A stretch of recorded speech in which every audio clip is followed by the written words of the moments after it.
So guys ये है Poco का न्यू स्मार्टफोन पोको C55 जिसको कल इंडिया में ऑफिशियली लॉन्च कर दिया है। 4G फोन है दोस्तों और ये बजट सेगमेंट में लॉन्च हुआ है। 9499 से इसकी प्राइस इंडिया में स्टार्ट हो रही है और प्राइस के हिसाब से देखते हो तो फ़ोन मेरे को ठीक ठाक लग रहा है। मैं इसे बहुत अच्छा नहीं कहूँगा तो बहुत ख़राब भी नहीं कह सकता, बट अगर आप इस फ़ोन को खरीदने की सोच रहे हो तो मैं आपसे ये ज़रूर कह सकता हूँ कि आपको इस फ़ोन से जितना हो सके दूरी बना के रखनी चाहिए। मतलब आपको ये फ़ोन नहीं लेना है। क्यों नहीं लेना है, क्या कारण है, इस वीडियो में सारी चीज़ें अच्छे से एक्सप्लेन करने वाला हूँ।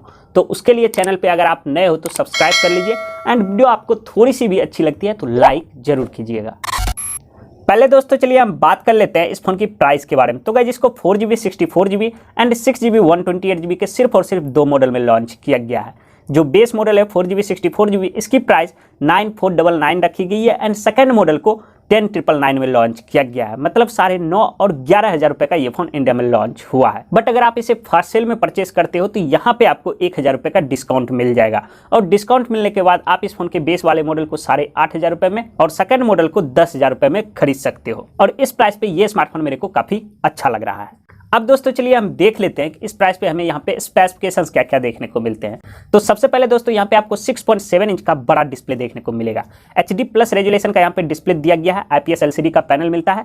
नॉर्मल 60 हर्ट्ज रिफ्रेश रेट के साथ आता है, बट इस फोन के अंदर 120 हर्ट्ज का टच सैंपलिंग रेट दिया गया है। वाटर ड्रॉप नॉच डिस्प्ले देखने को मिलता है जिसके अंदर 5 मेगापिक्सल का सेल्फी कैमरा लगा है।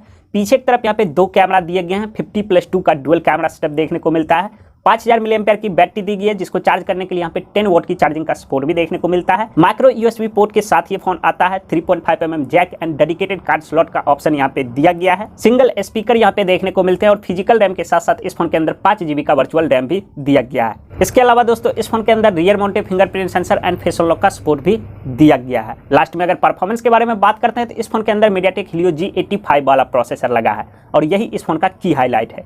eMMC 5.1 के यहाँ पे स्टोरेज दिए गए हैं एंड LPDDR4X का यहाँ पे रैम देखने को मिलता है। तो स्पेसिफिकेशंस वाइज फोन मेरे को ठीक ठाक लग रहा है और डिजाइन भी काफी अच्छा है। पोको वाला यहाँ पे डिजाइन दिया गया है। पॉलीकार्बोनेट बैक के साथ ये फोन आता है जिसके ऊपर लेदर का फिनिश मिलता है और यही इस फोन को बाकी पोको फोन से थोड़ा सा अलग बनाती है। बट दिक्कत यह है प्राइस के अकॉर्डिंग इस फोन के अंदर हमें 2-3 चीजों में कॉम्प्रोमाइज भी करना पड़ता है। चलिए उसके बारे में भी बात कर लेते हैं।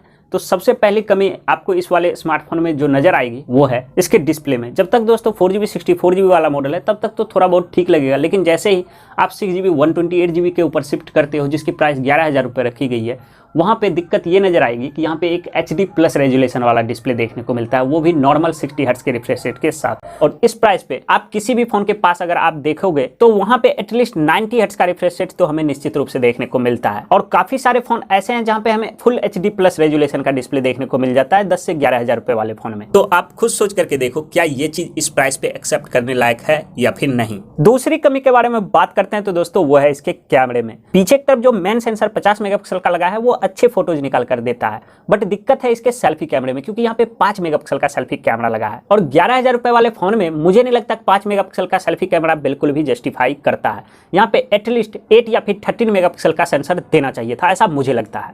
अब तीसरी कमी के बारे में बात करते हैं तो दोस्तों वो है इसके OS में। जहां अभी के टाइम पे जो भी फोन लॉन्च हो रहे हैं वहां पर हमें ज्यादातर फोन में out of the box Android 13 देखने को मिल रहा है। इनफैक्ट अभी कुछ दिनों पहले ही मोटोरोला ने मोटो E13 करके एक फोन लॉन्च किया था जो कि 7 से 8,000 रुपए का ही लॉन्च हुआ था और उस फोन के अंदर भी हमें out of the box Android 13 देखने को मिला था। तो पोको को भी यहाँ पे out of the box Android 13 देना चाहिए था। अब लास्ट में दोस्तों जो मेरे को इस वाले स्मार्टफोन में कमी नजर आई है वो है इसकी चार्जिंग स्पीड में। इस फोन को चार्ज करने में लगभग आपको 2.5 घंटे का टाइम आराम से लगने वाला है। बैटरी अच्छी है, 5000 mAh की बैटरी यहाँ पे दी गई है जो कि एक नॉर्मल यूजर्स को 1 से 1.5 दिन का बैकअप आराम से निकाल कर देगा। बट ये फोन 10 वॉट की ही चार्जिंग को सपोर्ट करता है, जबकि 11,000 रुपए में हम 18 वोट की फास्ट चार्जिंग या फिर 20 वोट की फास्ट चार्जिंग को एक्सपेक्ट कर सकते हैं। इसके अलावा इस फोन के अंदर हमें एक और ड्रॉबैक देखने को मिलता है। Type-C पोर्ट की जगह ये फोन माइक्रो USB पोर्ट के साथ आता है। तो आप खुद सोच करके देखो क्या ये चीज एक्सेप्ट करने लायक है। मेरे हिसाब से तो बिल्कुल भी नहीं।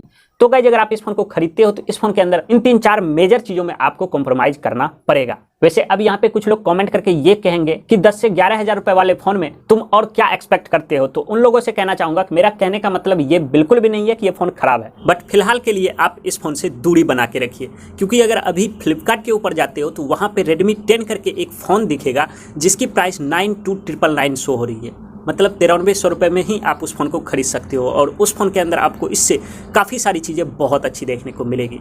जैसे डिस्प्ले के बारे में बात करते हैं तो उसका डिस्प्ले इससे थोड़ा बेटर है, क्योंकि उसके ऊपर कॉर्निंग गोरिल्ला ग्लास 3 का प्रोटेक्शन लगा है। कैमरा वगैरह तो सेम ही मिलेगा। बाकी अगर प्रोसेसर के ऊपर आते हैं तो उसका प्रोसेसर भी इससे काफ़ी बढ़िया मिल जाएगा, क्योंकि वहाँ पे स्नैपड्रैगन 680 वाला प्रोसेसर लगा है और UFS 2.2 स्टोरेज के साथ आता है। तो गेमिंग एक्सपीरियंस इससे काफ़ी बेहतर वहाँ पे रहेगा। इसके अलावा उस फोन के अंदर आपको इससे बड़ी बैटरी भी देखने को मिल जाएगी। 6000 mAh की वहाँ पे बैटरी दी गई है और फास्ट चार्जिंग को वो फोन सपोर्ट करता है। 18 वॉट की फास्ट चार्जिंग का वहाँ पे सपोर्ट दिया गया है। तो आप चाहो तो इसकी जगह पे Redmi 10 को परचेज कर सकते हो, वो आपके लिए बेस्ट ऑप्शन रहेगा।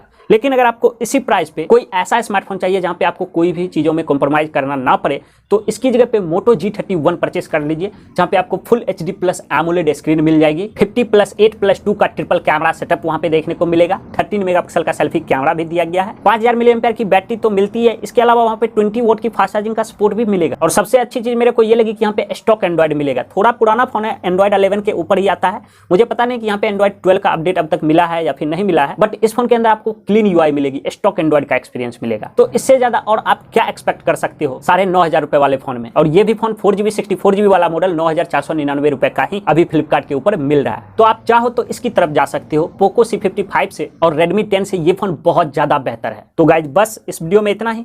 पसंद आए तो वीडियो को लाइक कीजिए, शेयर कीजिए और चैनल पे अगर आप नए हो तो सब्सक्राइब कीजिए। मैं मिलता हूं अगले वीडियो में, तब तक के लिए जय हिंद।